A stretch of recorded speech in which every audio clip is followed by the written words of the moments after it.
1770s, but we want to back you up to 1772. What happened in 1772? It didn't happen in this country. It actually happened in England. What happened there? The Somerset case.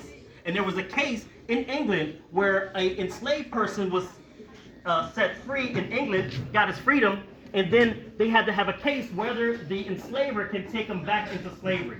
Now this is really important because of what Judge Mansfield said. He said that the air of England is so pure that a slave cannot breathe it, meaning once you're in England, you're free, just by stepping on there. This is 1772, before the Revolutionary War. So this sent shockwaves through the colonies of the Americas. What were the colonies? The Caribbeans and these United States, which was not the United States of America, but these colonies. Everybody was wondering, what is the future of slavery in this nation if England, the mother country of this nation, is giving an abolition kind of speech? So the ripple effects goes through. Now, you might have heard people talk about that there was no black impetus to the Revolutionary War. This is wrong. This is wrong.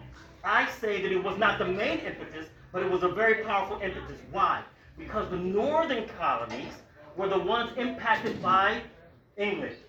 The different things that they put on England to make money for taxes, the Stamp Act, the Sugar Act, and all these things, it impacted the northern colonies because they had all of the ports that England used. That's why they called it New England. That's where they did all the ports. The South could care less. They made the cotton and all those kind of things from slave labor, but they didn't care about what was going on with the ports. But what they did care about, what is going to happen to my labor force? If England is abolishing slavery, maybe down the road, English is going to abolish slavery for the whole place. So the southern states, which each state considered themselves their own country. Of the 13 colonies, each colony considered themselves their own country. So the northern colonies was having a problem with England, but not the southern colonies. What brought them together? The problem with England with the ports, and then the problem of England, I don't even need this thing, right? So the problem of England with enslaved labor. So they decided to join together because they saw the issue coming down the pipe.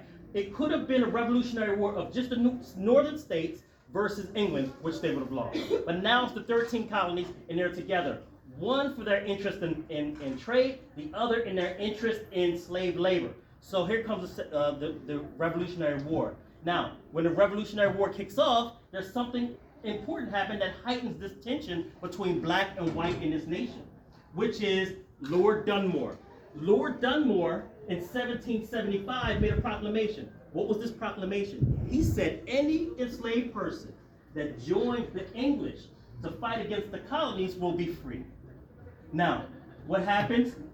Black people by large amounts join the English. This is not a question of loyalty to the country.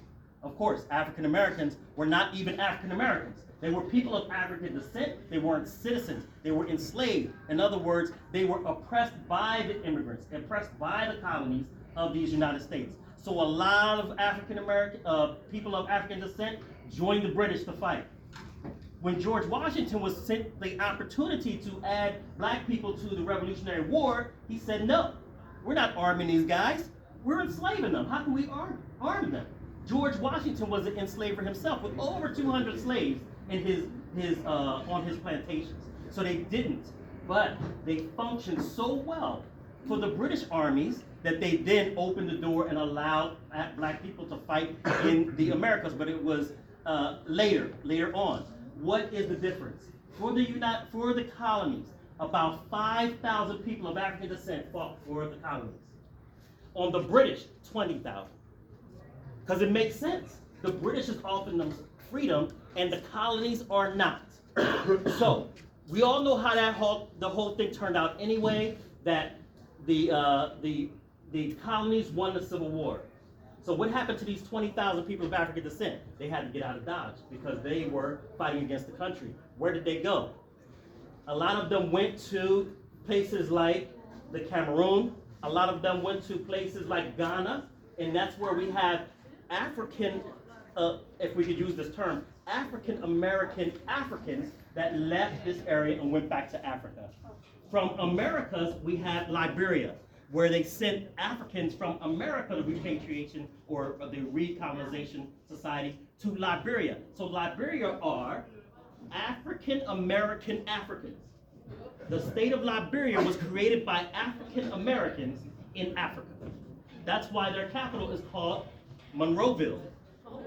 Monroeville for President Monroe, because that's what they did. So, and a lot of the loyalists went to Canada and lived in Canada as well. So then what happens? We have the Revolutionary War. It is concluded. I want to say something before we get to the conclusion of the Revolutionary War. Thomas Jefferson. A lot of people, they don't like that I spend so much time on Thomas Jefferson. But let me tell you, Thomas Jefferson, he did in the Declaration of Independence in 1776, the original draft, he said a statement in there that appears to be anti-slavery. It is not. Please look it up again and reread it from this context. Here's the thing that he said in there. He basically said, you, England, the king at the time, you have enslaved people who were free. They said, wow, he's talking about freedom for black people. You enslaved those people, and you sold them to us. Then he glosses over that part. Sold them to us then. You asked them to rebel and kill us. So his concern was not about black people. His concern was England had the audacity to free black people that they sold to them and ask them to rebel and kill their enslavers, which Thomas Jefferson, over 200 slaves in his employ, including Sally Hemings and the people and the children that he fathered by her, all of them enslaved by Thomas Jefferson. So the South didn't like that clause because it mentioned something about the humanity of Africans, so they took that out. But they did not take out a pro-emancipation or an anti-slavery statement. It was not that. It was the audacity for England to sell them, the slaves, to this country, and then ask those same slaves to take the lives of their enslavers. So if you ever hear that Thomas Jefferson was anti-slavery, he was not based on that, and he was not afterwards either. So the Declaration of Independence was signed, and the Declaration of Independence had all these basically founding fathers, signatories. At least 2/3 of those were enslavers. So when we the people, and when we see the inalienable rights of human beings, they're not talking about people of African descent. 2/3 of them were enslavers. They did not mean people of African descent. But what does this mean to us today? Our job from that day to this day is to expand the Declaration of Independence and the Constitution over everyone in this country, not just black people. We were the muscle behind that expansion, but the idea was great, but it was narrow, only for rich, white, Protestant males, rich males. So our job, all of our jobs now, we've all inherited this job, to expand the Constitution and the Declaration of Independence to include everyone who is on this soil.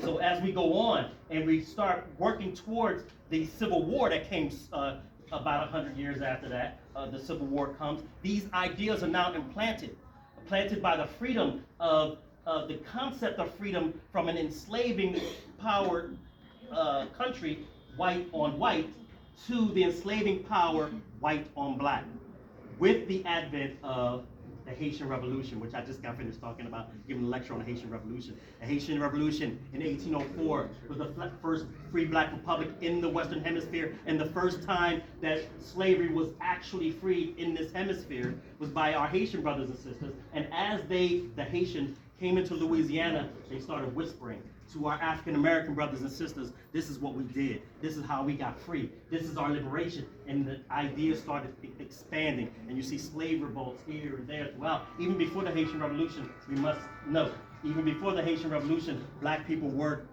fighting against slavery at the time. So it all follows on in 100-year span on what happens in this country. The number that I like to use is 100 years. So you can go from 1860s back to 1760s, and you see the Revolutionary War. You can go from 1760s to the 1660s, and you'll see Shays' Rebellion. Why is Shays' Rebellion so important? Bacon's Rebellion. Bacon's Rebellion is so important because that was the first time that we started cussing this thing that doesn't exist. There's a thing called whiteness. Whiteness didn't exist before then. It was just French people, it was Italians, it was Germans, it was Russians. But to coalesce that idea of whiteness and everything outside of it is non-white and therefore oppressed started with Bacon's Rebellion because people who were oppressed, black, brown, whatever, they came together to fight off their oppressors, and they said we can't have that. So that's why. So now we're in the 1670s where that happened, and then you can go to the 1570s and you can see where the continued expansion. So I like to use a 100-year period. You could use 50, 75, whatever you do. It just works out for me 100. So I'm not telling you anything. Just giving you an idea. So the revolution had an impact on the African American experience, and the African American experience had an impact on the revolution, but not what the reasons that most people think in history. We have a history that's really Eurocentric, and it does not tell the real impact of people of African descent. And I just wanted to share that with you guys today as my contribution to this program here. And when I get here the next time, on time, with enough time, I'll give you more details and more names and more events. But hopefully you have a concept of what happened during the 1770s and what were the factors that played into it. And I can open it up for any questions about that period if you'd like.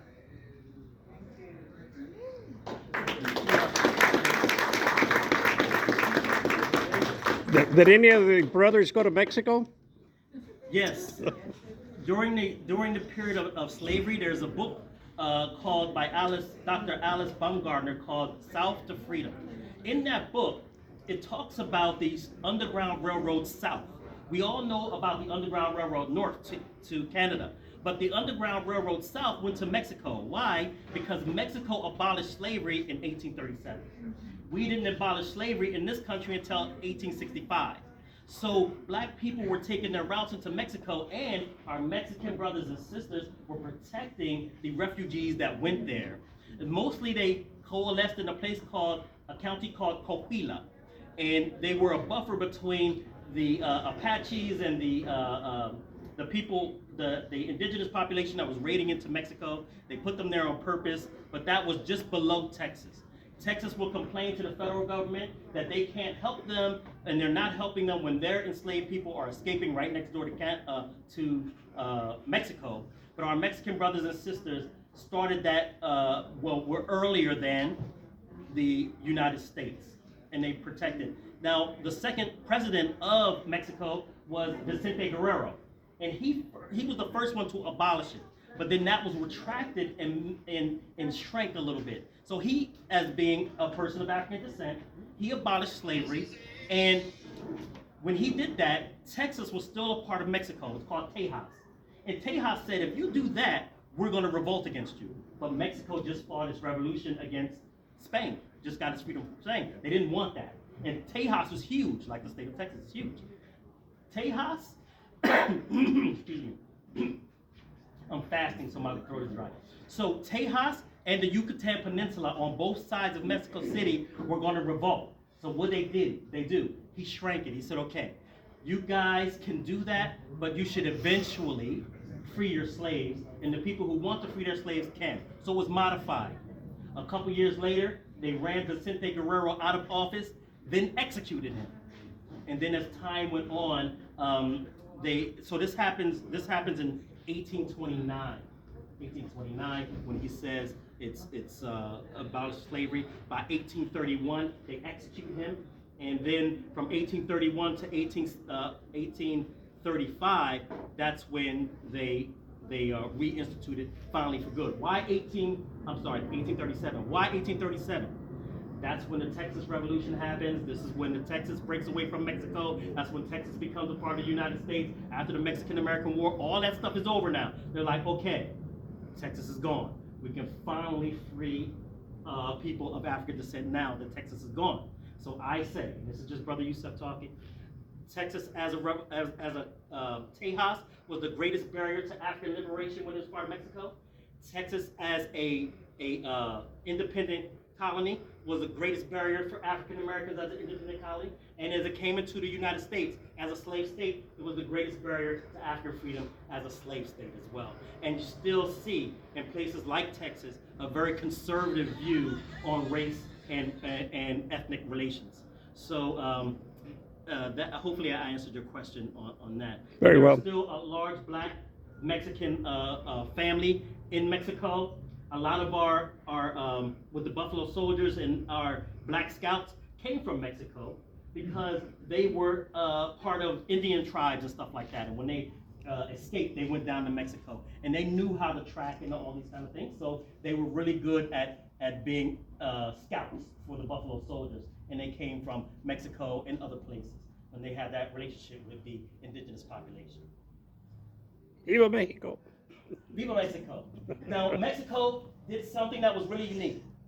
When they got rid of Spain, Spain was very into racial categories, and they had more categories than we have. Just for people of African descent, they had like a dozen different categories. And Mexico was so tired of those categories, they wiped out all categories and said, we're just Mexican. But what did that do? That made Afro-Mexicans invisible. They didn't do it on purpose, I believe, that they didn't do it on purpose. But it was something that happened, a non-intentional consequence of erasing everything and just say you're Mexican. It made those African Americans and indigenous Mexicans invisible.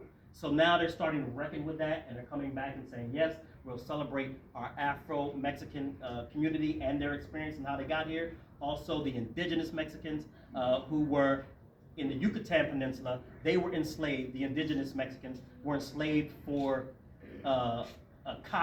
sugar. And then in Tejas, blacks were enslaved for cotton. So they both had the same problem, you know. So I just wanted to add that for our Mexican brothers and sisters.